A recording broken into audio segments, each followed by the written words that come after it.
Alright guys, I'm here to bring you a quick and easy setup on how to set up your live stream with easy bot setups that you need to set up for your channel, and some quick tips on how to get going and what to do when you start live streaming yourself via Twitch TV, YouTube, Hitbox, or whatever platform you may be streaming on. The first thing you're going to want to do is you definitely want to download Open Broadcast software. I already have a whole bunch of videos on how to download this. This program is absolutely free.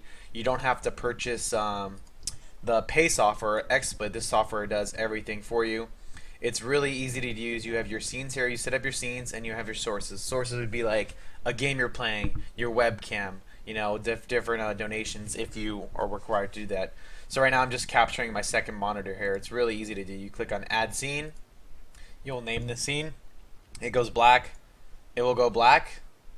This went black in my video. But to do that, you'll just go to the sources. Like, this is the same thing. You'll just add a source. You can add a window capture to capture a certain window. You can capture your whole monitor. If you have a picture you want, you can capture your image. You can do an image slideshow, which I actually did before with webcam. I had a whole bunch of different color webcam, and I had put it on a slideshow, so the webcam border would keep on changing, which is really cool. You could do your video capture device, which would be like your webcam, and a game capture device. And if you're going to be capturing a game device, the simplest thing I can remind you guys is just to run as administrator, and all games you want to run in windowed mode or in borderless windowed mode. It's real. Some games don't capture correctly, so just make sure you do that, and that will save you a lot of time. So definitely download and use OBS if you're going to broadcast yourself. Set up your scenes beforehand. I'd recommend it has a thing called Preview Streamer here. You want to preview it, make sure your microphone's working, make sure your sound's okay. If your mic's not loud enough, you can turn it up or you turn it down. It's very simple to use. It has global plugins to use. The settings for it, they're almost idiot-proof now with the latest version. You basically have your encoding setting here. This is probably the most complicated thing for people. You just have to make sure everything's checked and set your bitrate. This bitrate goes by your internet speed. I get so many questions about this. What bitrate should I set my stream at? The best thing to do is, this would be pretty lousy, and this would be like this would be the lowest you want to get. You never want to stream under 2000 bitrate, or your stream's going to be really junky and the quality is going to be really bad. If you have about 2 meg internet or higher, 2500 is very watchable. It is very watchable.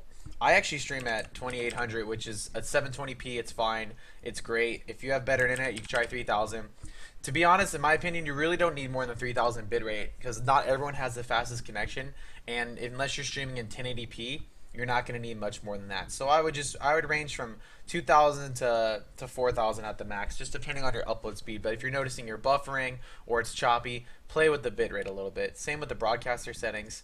I'm actually using Restream.io, but you can change it to use. They have stuff already set up for Twitch TV. You can put your Twitch key. You can do Hitbox, whatever you're doing. I personally like Restream.io because I can stream on my YouTube, my Hitbox, and my Twitch all at the same time. And some people says it creates lag for you. You just got to input your path and key. It's super easy to use. Same thing for your video. You select your video adapter, and you're going to default. My 1080p is most people's default, but I'm actually downscaling because I don't want to stream at 1080p. A lot of people's machines can't handle it, and it's actually really hard in your computer. So one thing you want to do is stream in 720p. 720p is still very appeasable to your eyes, and you can see everything just fine. So 720p is really all you need. And then again, on the audio, I'm using a headset. And if your microphone on your headset's not very good, you can always use your microphone on your webcam. A lot of webcams have microphones you can use, and you can just select them in your drop down. It's very easy to use. Again, you can put hotkeys, push to talk, mute desktop. So if you live at home with your mom, for instance, and you want to mute your sound, or I would definitely recommend setting a hotkey for this. F9, F10. You're getting yelled at to hit it real fast instead of going, oh, I need to unplug my microphone, or even getting a switch on your headset would be ideal. Again, with the general purpose, you can leave a lot of this stuff. I personally like very fast for encoding here. Again, if you're running into issues, you can kind of play with the video preset if you have a lower end computer. And then this I don't even touch, the quick sync, and then the nose gate. Same thing too. You can kind of go up or down if you're getting like a lot of feedback, or you can hear my breathing in the background, etc. And they also have a really cool scene switching. So OBS is definitely the tool of choice for broadcasting yourself.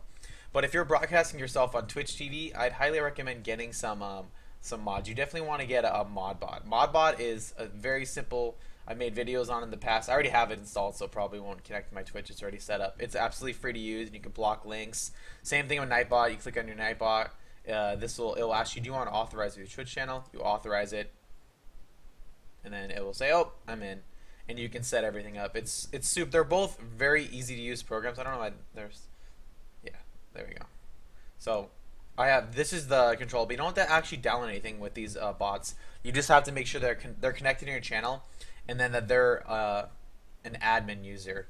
And then the main thing I highly recommend right now is there's a big problem with spam bots going on in Twitch TV. A really big problem. People are keylogging and sending people viruses. So definitely set up the protection and then set up your whitelist and blacklist certain words you don't want.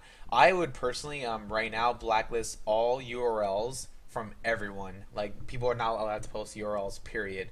Because like I'd say probably 99% of the URLs being posted, especially for new streamers, are going to be phishing links or spam bots, and you really don't want that. So I definitely consider setting up people not allowing to link, like it's custom, like enable your timeouts, timeout everyone with link protection. So you want to basically don't allow people to link at all. Like I wouldn't even allow it. The only people you want to link would be your moderators. Like if they need to post a link, have a good moderator to help you.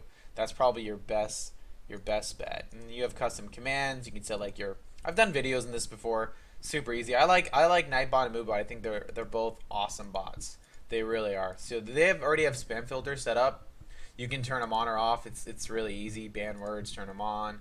No too much emotes, links. You can remove messages can't even links you haven't whitelisted on. So definitely turn all links off and then just put message no links allowed.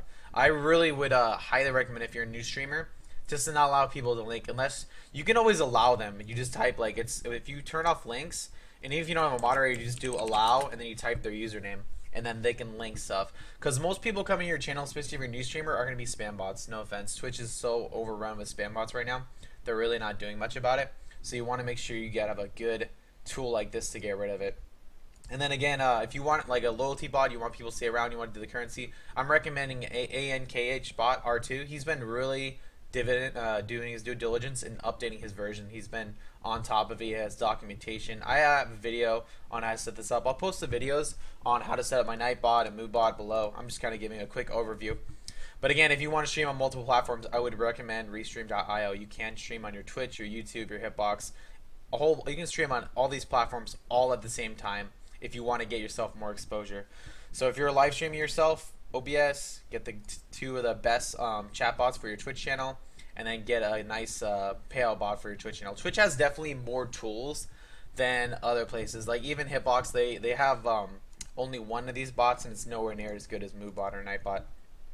So if you're streaming, I'd recommend getting these tools and stream for fun, guys. Just have fun with your stream. Don't worry about donations. Don't worry about like viewership. Just stream and have a good time and provide good content. People are going to come back to watch you for your personality. They want to see someone who's having fun. They don't want someone saying, "Hey, for $5 you get my Snapchat."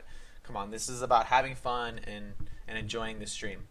So this is my quick and dirty video on setting up your channel and my recommended tools to get going.